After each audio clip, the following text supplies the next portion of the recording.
At 3:17 a.m., James Harrington's private phone lit up on the nightstand, and dread hit him before he even reached for it. Only 5 people had that number. None would call at this hour unless something was very wrong. The caller ID read, County Memorial Hospital. He'd built a billion-dollar tech empire from nothing, survived hostile takeovers and market freefalls, but that glowing screen made his hands go cold. Mr. Harrington? This is Dr. Morris from County Memorial, a calm male voice said when he answered. We have a patient here, Sophia Wilson. She's been in a serious car accident, and you're listed as her emergency contact. James's vision tunneled. Sophia. The doctor paused as if choosing his next words. She also has a child with her. A little girl. About 14 months old. Sophia and a baby. His mind snapped back to that last vicious argument in his penthouse a year and 2 months earlier.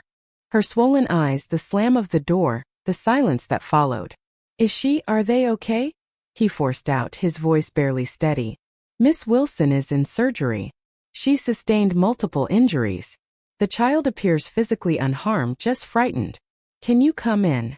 I'll be there in 20 minutes, James said, already on his feet. He dressed without thinking, shirt misbuttoned, no tie, sneakers instead of his usual Italian leather. The drive blurred past in streaks of red and white. At the yard doors he strode in, breathless, stripped of his usual composure. A nurse led him through the chaotic emergency department to a small waiting room. Inside, a social worker sat beside a portable crib. The baby in the crib was tiny and self-contained. Copper curls a wild halo against a white pillow. Pink pajamas with cartoon rabbits. She clutched the edge of the mattress, watching the room with solemn, wary eyes. The social worker stood. Mr. Harrington? I'm Valerie Chun with Child Services. She studied his face openly. Miss Wilson hasn't regained consciousness, so we haven't been able to confirm your relationship to either of them. James moved toward the crib as if in a dream. The little girl gazed up at him and he saw it. Something achingly familiar in the shape of her eyes, the set of her mouth. His heart stuttered. Her name is Mia, Valerie said. According to the paperwork in MS. Wilson's purse, she's 14 months old. 14 months. The timing lined up almost exactly with Sophia's sudden disappearance. He'd hired private investigators. They turned up nothing. It had been like she'd fallen off the map. Now he knew why. She'd been pregnant when she walked out. May I? He asked hoarsely, gesturing toward the crib. Valerie hesitated, then nodded. Carefully, please. James knelt so he was level with the mattress. Hello, Mia, he said softly. She tilted her head and considered him with a gravity that seemed too old for such a small face. Then she reached out with a dimpled hand and brushed his cheek, light as a feather. Duh, she said clearly. Valerie's eyebrows shot up. She knows you. I've never seen her before tonight, James said, his throat tight. But, I believe she's my daughter. 3 hours later he sat outside the surgical unit, spine aching from the hard plastic chair, mind replaying the year before like a film he couldn't stop. He'd met Sophia when she was hired to consult for his company's charitable foundation. She was brilliant and blunt, passionate about impact, and conspicuously unimpressed by his money. She'd challenged his assumptions in boardrooms, rolled her eyes at his PR team, and spoken to him like a man, not a billionaire. He'd been fascinated. Their affair had been a whirlwind. Late-night debates, weekend trips, too many lines crossed too quickly. For the first time in years, he'd felt his carefully controlled life slipping. When he'd suggested they slow down, it had been out of fear. You don't want anyone close enough to see who you really are, she'd shouted that last night, tears streaming down her face. You'd rather be alone than risk being vulnerable. That's not fair, he'd snapped. I'm being realistic. My life isn't conducive to what? She demanded. To love? To building anything real. She'd been shoving her things into a bag, hands shaking. I can't do this anymore, James. I can't love someone who's too afraid to love back. And then she was gone. No calls. No emails. No trace. He'd been furious at first, then anxious, then numb. Eventually he told himself it was for the best. His last serious relationship had ended in a betrayal so costly, he'd vowed never to hand anyone that kind of power again. Now, staring at the closed operating room doors, all of that felt small and cowardly. Mr. Harrington? A nurse pulled him back. Mia is asking for her mother. The sedative we gave her is wearing off. In the pediatric observation room, Mia was upright in a crib, her face crumpling when she saw him instead of Sophia. "Mama," she whimpered, fat tears welling. "Your mama's with the doctors," James said gently, steadying his voice. "She's sleeping right now." The nurse handed him a bottle. "She hasn't eaten since she arrived. She might take this from you." He looked at the bottle like it was a piece of unfamiliar machinery. Then he took a breath, lifted Mia out of the crib with awkward care, and sat in the rocking chair. She squirmed, protesting, but hunger won. She latched onto the bottle, never taking her eyes off his face. "I don't know what I'm doing, Mia," he whispered. "I have no idea how to be a father." She let go of the bottle long enough to pat his cheek again. It unraveled him. When Dr. Morris found them an hour later, Mia was asleep against James's chest. His hand curved protectively over her curls. "Mr. Harrington," the surgeon said quietly, "Miss Wilson is out of surgery." James eased Mia back into the crib and followed the doctor into the corridor. "She suffered a broken femur, 3 broken ribs, and a ruptured spleen. We've stopped the internal bleeding." He hesitated. "But she hasn't regained consciousness. There was significant head trauma. The next 24 hours are critical. If she doesn't wake..." He let the sentence trail off. "Can I see her?" James asked. In the ICU, James barely recognized her. Sophia's vivid beauty was obscured by bruises, swelling, and a forest of tubing. The rhythmic beep of the heart monitor was the only proof she was still here. He pulled a chair to the bedside and took her hand carefully, mindful of the 4. "Why didn't you tell me?" he murmured. "Whatever happened between us, you should have told me about her." On the side table sat a clear plastic bag containing her belongings. Scuffed wallet, keys, a phone with a spiderweb of cracks, and a worn leather journal. His gaze snagged on the journal. He shouldn't. He knew he shouldn't. He opened it anyway. A recent entry, the handwriting hurried and uneven, caught his eye. "I made a terrible mistake keeping Mia from James. Seeing her every day, those eyes so like his, that determined little chin. It's like watching him grow inside her. She deserves to know her father. And despite everything, he deserves to know her. Tomorrow we're going back to the city. It's time to face the past and give Mia the future she deserves." James closed the journal, vision blurring. They'd been on their way to him when the accident happened. A small sound at the door made him turn. The night nurse stood there with Mia on her hip, the toddler wailing. "I'm sorry, Mr. Harrington," she said. She woke up crying for her mama and wouldn't settle. "I thought maybe..." "It's okay," he said quickly, standing. "Bring her in." Mia quieted the instant she was in his arms. He stepped close to the bed so she could see Sophia. "Mia, this is Mama," he said softly. "She's sleeping because she got hurt, but the doctors are helping her." Mia leaned forward, stretching toward Sophia's limp hand. "Mama's asleep," she announced solemnly. "That's right, sweetheart. Mama's sleeping." As dawn bled into the sky, James sat between the bed and the crib, watching over both of them. Somewhere between one breath and the next, he made a promise. Whatever happened, he would protect this little girl, his daughter. And if Sophia woke, he would do everything in his power to put right what he'd broken. Outside, the rising sun turned the clouds a soft pink, indifferent to how completely James Harrington's life had shifted in a single night. 3 days crawled by. Sophia remained suspended in the limbo the doctors called a coma. James all but moved into the hospital, dividing his time between the ICU and Mia's world of bottles, diapers, and toys. He learned by trial and plenty of error how to soothe colic, how to read her particular brand of fussing, how to rock her to sleep without losing feeling in his arms. "You're doing really well," said Rebecca, the day nurse who'd taken a special interest in them. She watched him fumble with a diaper while Mia twisted and kicked. Most first-time dads aren't thrown in at the deep end like this. He gave her a crooked, exhausted smile. "I've negotiated billion-dollar deals less complicated than this." Rebecca laughed. Completely different skill set. Later that day, his executive assistant Marcus arrived carrying 2 shopping bags overflowing with baby supplies and a folder thick with contracts. You asked for formula, clothes, toys, a stroller. Marcus looked dazed. I also brought the latest quarterly reports and the Singapore merger documents. The board is asking. Cancel everything for the next 2 weeks, James said, bouncing Mia on his knee as she tried to chew on his tie. Tell the board I'm on personal leave effective immediately. Marcus blinked. Everything? Even Singapore. Especially Singapore. Dorson can handle it. He looked down at Mia, drooling happily on his $5,000 suit jacket. Some things matter more. After Marcus left, James took Mia to the hospital garden for their now daily walk. She toddled beside him, her small hand wrapped around 2 of his fingers, pausing every few steps to investigate a flower or a leaf with fierce concentration. Your mother loves gardens, he told her.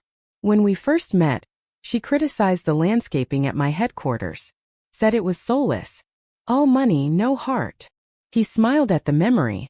2 weeks later I had the whole thing torn out and replanted with wildflowers. The board thought I'd lost my mind. She was right, though. It was better. Mia looked up as if listening. Then she pointed at a flash of color flitting past. Burfly, she declared. That's right. Butterfly. He repeated the word, marveling at how quickly she soaked up language. The pediatrician had already noted that she was advanced for her age. The knowledge filled James with a strange, undeserved pride. That evening, after Mia had fallen asleep in the portable crib the hospital had moved into Sophia's private room, James sat in the corner chair with Sophia's journal open in his lap. He'd wrestled with guilt about reading it. But these pages were the only record of the year he'd missed, the only window into Mia's life and Sophia's choices. Mia said her first word today. Book. Of course it would be book. We read every night. Sometimes I see James in the way she studies the pages, like she's trying to decode a puzzle. I wonder if she'll have his mind for solving problems. I wonder if he'd be proud. James looked over at the crib, at Mia's copper curls spilling over the little pillow, and felt something ache in his chest. I am proud, he whispered. So proud. The journal sketched out a quiet life in a small coastal town 3 hours away. Sophia's job as a librarian, a tiny cottage with a blue door, Mia's first steps at 10 months. But threaded through the mundane were entries heavy with doubt and regret. I drove past the exit for the city today, and almost turned around. Mia deserves to know her father. James deserves to know his daughter. But every time I imagine facing him, explaining why I left, I freeze. What if he rejects her? What if he's angry? Worse, what if he doesn't care? I saw what that coldness looked like when he started pulling away. Better she never knows him than feels unwanted by him. The words hit their mark. James had spent a lifetime keeping people at arm's length, shaped by critical, distant parents and a youthful betrayal that had cost him dearly. When Sophia had gotten close, his reflex had been to retreat behind the same walls that had always kept him safe. His phone vibrated in his pocket. He stepped into the corridor to answer. James, said the voice of his lawyer, Howard Clean, without preamble. I've looked into the situation. There's no father listed on the birth certificate, but the dates line up. I've drafted temporary custody papers in case. A pause. In case Miss Wilson doesn't recover quickly. We'll need a DNA test, of course. A DNA test. James repeated, the phrase tasting bitter. Is that really necessary? Legally, absolutely, Howard said. You need to establish paternity to secure your rights. My rights, James echoed, staring through the glass at Sophia's motionless form. What about hers? What about what she wanted? James, I'm trying to protect you and the child. If something happens to Miss Wilson, there could be competing claims from her family, or state involvement. After he ended the call, James paced the empty corridor. Everything Howard had said was rational, sensible even. Yet the idea of planning a future that didn't include Sophia while she lay fighting for her life, a few doors away, felt like a betrayal. A soft knock drew his attention. Dr. Morris stood there with a tablet, his expression serious. We've received Miss Wilson's latest scan results, the doctor said, pulling up an image. This is the cerebral swelling we've been monitoring. It hasn't decreased as much as we hoped. What does that mean? James asked quietly. It means we may need to consider more aggressive measures, surgery to relieve the pressure. It carries risks. So does waiting. James looked at Sophia, pale against the sheets. What would she want? He murmured. Dr. Morris lifted his brows. Most family members ask me what I would do. I'm not her next of kin, James admitted. Not legally. We weren't. He broke off, unable to label what they'd been when Mia was born. We weren't together. Understanding clicked in the doctor's eyes. In that case, we should find her legal next of kin to make these decisions. No, James said, then corrected himself. Yes, find her family. But I'm not stepping back. I'm Mia's father. Sophia was on her way to tell me when the accident happened. He straightened. I'll sign whatever you need. I'll take responsibility. When the doctor left, James returned to the bedside and carefully enclosed Sophia's hand in both of his. I'm sorry, he whispered. I was a coward. I let you leave. I'm not letting you go now. Mia needs you. His voice broke. I need you. His phone rang again. This time it was Valerie from Child Services. Mr. Harrington, we located Miss Wilson's emergency contacts through her employer. Her sister, Madison Wilson, is flying in tomorrow morning. Relief and apprehension tangled in his chest. Sophia had rarely spoken of her family. He had no idea what kind of reception to expect. Thank you for telling me, he said. I'll be here when she arrives. That night, as a storm hammered rain against the hospital windows, James fell asleep in the chair between Sophia's bed and Mia's crib, his daughter curled against his chest. He dreamed of a sunlit garden of wildflowers, Mia running ahead while he and Sophia walked hand in hand. A future he'd never dared imagine now lived or died with every beep of a heart monitor. He woke at dawn to find Mia still asleep against him, breath puffing softly. Her unguarded trust felt both like a gift and a terrifying weight. He looked at Sophia's still face and made another vow. Whatever happened when her sister came, he wouldn't retreat. He would fight for them, for this impossible, fragile family that had dropped into his arms overnight. Outside, the storm cleared, leaving a wash-clean sky. It was the 7th morning since the call that had changed everything. Madison Wilson arrived like a storm front. Tall, with sharp cheekbones and darker coloring, she was nevertheless unmistakably Sophia's sister in the slope of her nose and the line of her mouth. She swept into the room pulling a rolling bag, eyes red-rimmed, jaw tight. You must be the billionaire, she said flatly when she saw James. Her gaze shifted to Mia, who was busy stacking plastic cups on the tray table. Madison's expression softened. And you must be my beautiful niece. Mia looked up, curious but wary. She edged closer to James and grabbed a fistful of his pant leg. A new habit. I'm James Harrington, he said, extending his hand. Thank you for coming. Madison ignored his hand and went straight to the bed. She brushed a lock of hair from Sophia's forehead with tender fingers. Oh, Soph, she whispered. What were you thinking driving in that storm? Then she turned, eyes hardening. She was coming to see you, wasn't she? According to her journal, yes, James said. I didn't know about any of it. Madison gave a harsh little laugh. How convenient. It's the truth. He kept his tone even, conscious of Mia watching the adults. I didn't know about Mia until the hospital called me. And now suddenly you're father of the year? Madison gestured at the toy-strewn room, the portable crib, the diaper bag, the stuffed animals. Playing house while my sister fights for her life? Before he could answer, Dr. Morris entered. Ms. Wilson, he said. I'm Dr. Morris, your sister's neurologist. Could we speak in private? Madison followed him out, leaving James with a rising wave of unease. He distracted himself by helping Mia rebuild her tower of cups. She knocked it down repeatedly, each crash followed by a delighted squeal. He pretended not to be cataloging legal worst-case scenarios. Would Madison try to take Mia? Did she have the right? Would he have any say at all? When Madison came back half an hour later, she looked drained, her earlier anger muted under fear. They want to operate tomorrow, she said dully, to relieve the pressure on her brain. James nodded. Dr. Morris told me it might come to that. He says it's risky, but waiting is worse. I have to sign the consent forms, she said. I'm her next of kin. I'll support whatever you decide, James replied quietly. She studied him for a long stretch of silence. Why are you still here, Harrington? Really? You could have hired half a dozen nannies and gone back to your empire. Because Mia is my daughter, he said simply. And because Sophia matters to me. She always has. Funny way of showing it, Madison shot back. Ghosting her when she needed you most. I didn't ghost her, he said, temper finally flashing. She left. She never told me she was pregnant. Madison's eyes widened. Is that what you think happened? Before she could say more, a nurse entered to check Sophia's vitals, and the moment broke. The rest of the day settled into an uneasy truce. Madison and James took turns with Mia and at the bedside. Whenever James played with his daughter, he could feel Madison's gaze on him, measuring, weighing. That evening he found her outside in the small hospital garden, hunched on a bench, nervously smoking.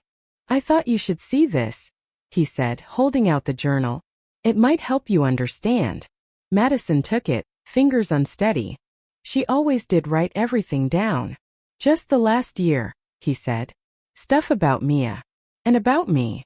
While she read, he paced the narrow path, mentally assembling arguments for why he should remain in Mia's life, no matter what. Did you ever look for her? Madison asked quietly, breaking his spiral. He stopped. Of course. I hired investigators. They couldn't find a trace.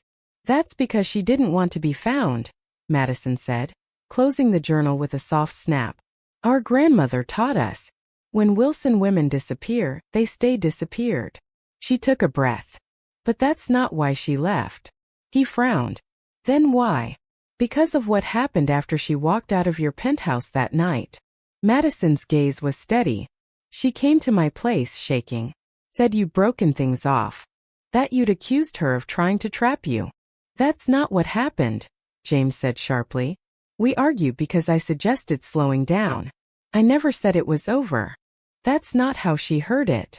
Madison's voice lost some of its bite, turning sadder. And 3 weeks later, when she found out she was pregnant, she was terrified. Not of you exactly, of your reaction. She was afraid of me? He asked, incredulous. She knew about your trust issues. About the ex who tried to bleed you dry. Madison's gaze didn't waver. She was afraid you'd see the baby as a ploy. For your money. James opened his mouth to deny it, and couldn't. The man he'd been then would have questioned the timing, would have called his lawyers before his friends, would have demanded NDAs and tests and safeguards, would have seen a child first as a risk. She was coming back, he said instead. Her journal says she was bringing Mia to meet me. After a year, Madison pointed out. A year of raising a child alone when she didn't have to, because she was protecting both of you. Mia from potential rejection, and you from a responsibility you'd made it pretty clear you didn't want.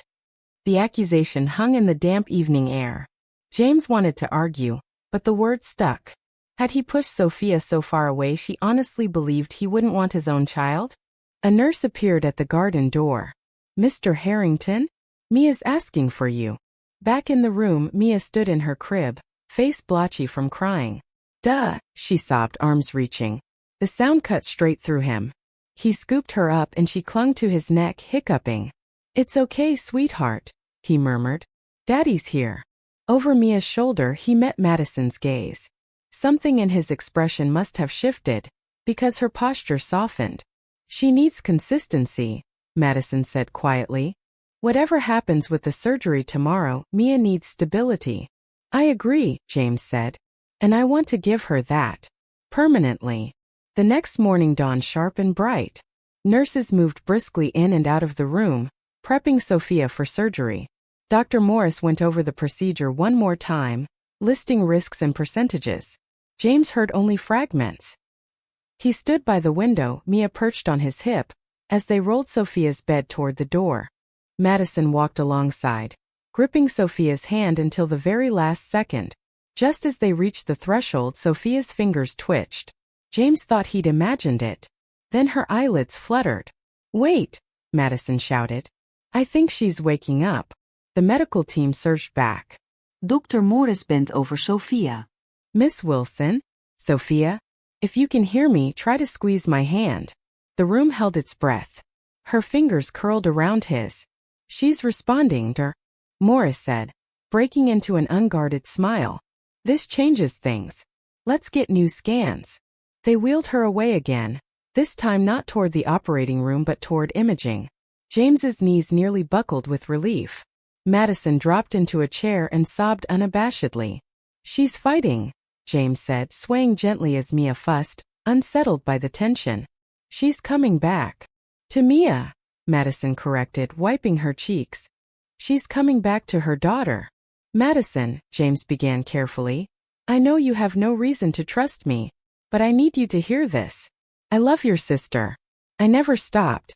And I want the three of us to be a family. You had your chance, she said, but the words lacked their earlier sting. People change, he answered simply. Mia changed me. He looked down at his daughter, now intent on dismantling his watch. I'm not the same man. Sophia left. Madison studied him. I guess we'll see, won't we? Looks like my sister will get to weigh in after all. 3 hours later, Dr. Morris returned with news that felt miraculous. The swelling is reducing on its own, he said. She's following simple commands. We've canceled the surgery. She's not out of danger yet, but this is very encouraging. She's fighting hard. As evening fell, Madison went to a nearby hotel to rest. Mia slept in the crib. For the first time, James found himself alone with Sophia again. He sat by her bed and took her hand. Come back to us, he whispered. There's so much I need to say. So much to fix. As if his words traveled some invisible path, her fingers tightened around his. He looked up. Her eyes opened. Cloudy, unfocused at first, then sharpening. James. The word was a rasp of breath. I'm here, he said, tears blurring his vision. I'm right here. Her gaze darted around the room, panic sparking. Mia. Where's Mia? She's here, he said quickly. She's sleeping. She's perfect, Sophia. Absolutely perfect. Their eyes locked, questions crowding behind hers. You know, she whispered. I know, he said. And I'm not going anywhere. Not ever again. Her eyes drifted closed, exhaustion pulling her under. But her hand stayed wrapped in his. A thin, fragile thread of connection. A beginning. He looked from Sophia to Mia, these two souls who had shattered then rebuilt his world in less than a week. There would be pain ahead, and hard conversations and long work to rebuild trust. For the first time in his life, he wasn't afraid of that. The 3 weeks after Sophia woke unfolded like a careful dance. Physically, she improved day by day. Emotionally, the ground between her and James was still uneven, full of old bruises and new uncertainties. One afternoon he walked with her in the hospital garden, supporting most of her weight as she navigated her first halting steps, the cast on her leg making her movements stiff. Mia toddled a few yards away, captivated by a bush swarmed with butterflies. You don't have to stay, Sophia said without looking at him. Madison can help with Mia while I recover. Is that what you want? He asked. For me to leave? She met his gaze, her eyes tired but clear. I want what's best for Mia. And what about what's best for you? He pressed gently. For us. Is there an us, James? She asked, the question heavy with memory. We're not the same people we were a year ago. No, he agreed. We're not. He helped her straighten, keeping a careful hold on her good side. I'm not the man who let you walk out, he said quietly. And you're not just the woman I fell in love with. You're Mia's mother. You're the strongest person I know. Color rose in her cheeks. You make it sound simple. It's not simple, he said. But it is clear. I love you. I love our daughter. And I want us to be a family. Whatever that ends up looking like, however long it takes. Before she could answer, Mia barreled toward them, clutching a slightly mangled leaf. For Mama and Dada, she announced, holding it up with pride. Sophia's eyes filled. Thank you, sweetheart, she whispered, taking the offering with both hands. That night, in the quiet of the hospital room that had become their temporary home, Sophia finally asked what had been crouching between them since she woke. Why didn't you fight for me? She said. When I left. James drew in a long breath. I told myself you were better off, he admitted. That you deserved someone who could give you more than I was capable of. Someone who didn't come with my baggage. He didn't look away. The truth is I was afraid. Afraid of how much I loved you. afraid of being that vulnerable again. And now, she asked, what's changed? Now I know what actual fear is, he said. Real fear was sitting in that ICU not knowing if you'd ever open your eyes. Real fear is imagining Mia growing up and never knowing you. All those walls I built, they didn't protect me from the only things that actually matter. Silence stretched between them. Then Sophia nodded, a small pained motion. I should have told you about her, she said quietly. You had a right to know. Yes, he said. I did. But after reading your journal, after hearing Madison, I understand why you didn't. The next day Dr. Morris came with a stack of discharge paperwork and a faint smile. We're sending you home tomorrow, Miss Wilson, he said. You'll need help for a while, physical therapy, assistance with stairs, no lifting anything heavier than Mia for several weeks, but your progress has been remarkable. After he left, a new kind of tension settled over the room. They hadn't talked about what home meant now, where Sophia would go, where Mia would sleep, where James would fit, if at all. I've made some arrangements, James said carefully, if you're comfortable with it. She looked wary but curious. What kind? I rented a house near the water, he said. Single story. No stairs. There's a garden for Mia. A guest suite for Madison if she wants to stay while you recover. I've lined up a physical therapist and home health aides. He hesitated. It's not my penthouse. Too many stairs. Too many bad memories. I thought maybe we could use a fresh start somewhere that belongs to all of us, not just to me. A house by the water, Sophia repeated softly. With a garden. I remember how much you love the ocean, he said. And gardens. Something eased in her face. And where will you be in this setup? She asked. Wherever you want me, he said honestly. In the guest house. In a place nearby. Or you could stay with us, she finished. As a family.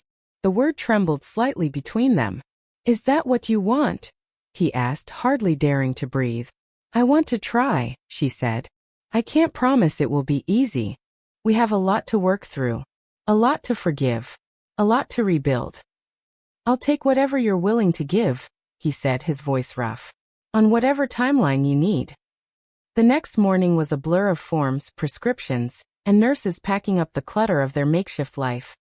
Toys and tiny clothes, flowers and balloons, Sophia's journal tucked safely into her bag. In the corridor, James stepped away to answer a call from Howard. James, where are we with the custody paperwork? His lawyer asked. We still need the DNA test. There won't be a custody battle, Howard, James said, watching through the doorway as Sophia laughed while Mia tried on a sun hat backwards. And there won't be a DNA test. James, Howard said, alarmed. I strongly advise. I know, James cut in. I appreciate it. But this isn't a legal question anymore. It's a family one. He hung up and turned to find Madison leaning against the wall, arms folded. You passed, she said. He blinked. Passed what? The test. She tipped her head toward the room. I've been watching you. Waiting for the ruthless businessman my sister told me about. The control freak. The guy who'd start talking about custody clauses and enforcement. James winced. I've been that man, he admitted. More often than I'd like. But not with them, Madison said. I can see that now. Her features softened. For what it's worth, I think you three might actually make this work. The drive to the coast was quiet. Mia fell asleep 5 minutes into the journey, exhausted by the bustle of leaving the hospital. Sophia watched the landscape drift by, her hand resting lightly on Mia's leg. When they pulled up to the house, a rambling, weathered single-story with a wraparound porch overlooking the ocean, James's stomach knotted. He'd worried it might seem presumptuous, like a demand rather than an invitation. Sophia's eyes filled with tears. It's beautiful, she said. It's just a rental, he said quickly. For now. Until you're stronger. Until we figure out what's next. The next weeks found their own rhythm. Mornings were for Sophia's therapy in the living room or on the deck, James or Madison nearby to steady her. Afternoons belonged to Mia. Sandcastles on the beach, games in the garden, naps in a sunlit bedroom decorated with stars and moons. Evenings ended on the porch, 3 adults and 1 small child watching the sun die quietly into the sea. Madison stayed for 2 weeks, then reluctantly returned to her job, extracting promises of daily video calls and regular updates. When she left, the house felt emptier, but also more clearly theirs. James and Sophia were careful with each other at first, moving around sore places as if around physical bruises. They talked more honestly than they ever had, about fear, about pride, about the ways they'd each been wrong. "I used to think vulnerability was weakness," James said one night after Mia was asleep, the two of them sitting on the porch with coffee, wrapped in blankets against the ocean wind. "My father drilled it into me. Harrington men don't show weakness." Sophia reached over and threaded her fingers through his. "And now?" she asked. "Now I think it's strength," he said. "The strongest I've ever felt was that first night in the hospital, holding Mia when I had no idea what I was doing, absolutely terrified, but trying anyway." As Sophia's body healed, the emotional distance between them narrowed too. The guest room James had been using became less necessary. First he slept in her room to help with her nightmares about screeching tires and shattered glass. Eventually, when the nightmares faded, he stayed simply because neither of them wanted him anywhere else. 6 weeks after they'd left the hospital, they sat side by side on the sand at sunset, shoes off, jeans rolled up, watching Mia industriously fill a plastic bucket with shells. Sophia's casts were gone. She still used a cane for long walks, but her steps had grown steadier. "My lease on the city apartment is up next month," she said, her tone carefully casual. James's chest tightened. They hadn't talked about what would happen when she fully recovered. "Oh," he said. "Are you thinking of going back?" "I was thinking maybe I wouldn't renew it," she said. He turned to her, unsure. "What are you thinking instead?" She held his gaze. "I'm thinking Mia is happier than I've ever seen her. I'm thinking I'm happier than I've been in a long time. I'm thinking maybe we can stop pretending this is temporary." His heart pounded. "Are you saying?" "I'm saying I'd like us to find somewhere that's ours," she clarified. "Not your penthouse. Not my old place. Not this rental. Somewhere we choose together. As a family." The word no longer felt fragile between them. Felt like a foundation. "I'd like that," he said, his voice rough. "More than anything." She smiled and laced her fingers with his. "There's something else," she added, suddenly nervous. "I need to tell you something." Old instincts tugged at him, to brace, to expect bad news, but he pushed them away. "What is it?" "Before the accident, when I decided to come find you, I applied for a job at the library here," she said. "Yesterday, when you were out getting groceries, they called. They offered me the position. Part-time to start." Pride flared in his chest. "That's incredible, Sophia. When do you start?" "In 2 weeks. You're not worried I'll be upset that you made plans without me?" he asked, faintly amused. "Should I be?" she countered. "Of course not," he said. "It's your career. Your life." He squeezed her hand. "Besides, I've been thinking too. About stepping back from the day-to-day at Harrington Tech." Her eyes widened. "You do that. Marcus has proven he can run operations," James said. "I can move into a strategic role. Work fewer hours. Be home for dinner. Put Mia to bed. Be here." "For us?" she asked softly. "For you and Mia," he said. Without hesitation. He looked out at the horizon, then back at her. "The company used to be everything. It kept me busy enough not to notice how empty the rest of my life was. But now," Mia turned and wobbled toward them with her bucket of shells, beaming. "Now I know what matters," he finished. That night, after Mia had fallen asleep in her little bed, they stood together on the porch, arms around each other, watching the moon lay a silver path across the water. "I have something for you," James said, reaching into his pocket. "It's not a ring. Not yet. I know we're not there." He handed her a small velvet pouch. She opened it and let out a soft gasp. Nestled inside was a delicate gold compass pendant, its tiny points set with diamonds. "Because you found your way back to me," he said, his voice thick. "Because we found our way to each other. In spite of everything." Her eyes shone as she lifted her hair so he could fasten the chain around her neck. When she turned back to him, the pendant rested over her heart, glinting in the moonlight. I love you, James Harrington, she said simply. Not the billionaire. Not the businessman. You. The man who sits on the floor and builds block towers with our daughter. The man who reads 3 bedtime stories because he can't say no to one more. The man who's shown me day after day that people can change when something matters enough. He cupped her face in his hands. I love you, Sophia Wilson, he said. And I promise you this. Every day for the rest of my life, I will choose you and Mia over everything else. Their kiss tasted like both an ending and a beginning.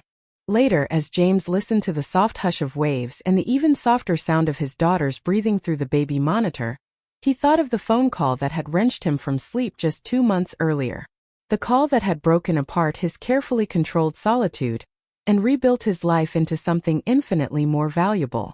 Inside the house, Mia slept secure in the quiet certainty, however wordless, that she was loved completely by both her parents. Outside, the tide rolled in and out, a steady promise of continuity and renewal. James Harrington, once defined by wealth and power, had discovered an entirely different kind of abundance.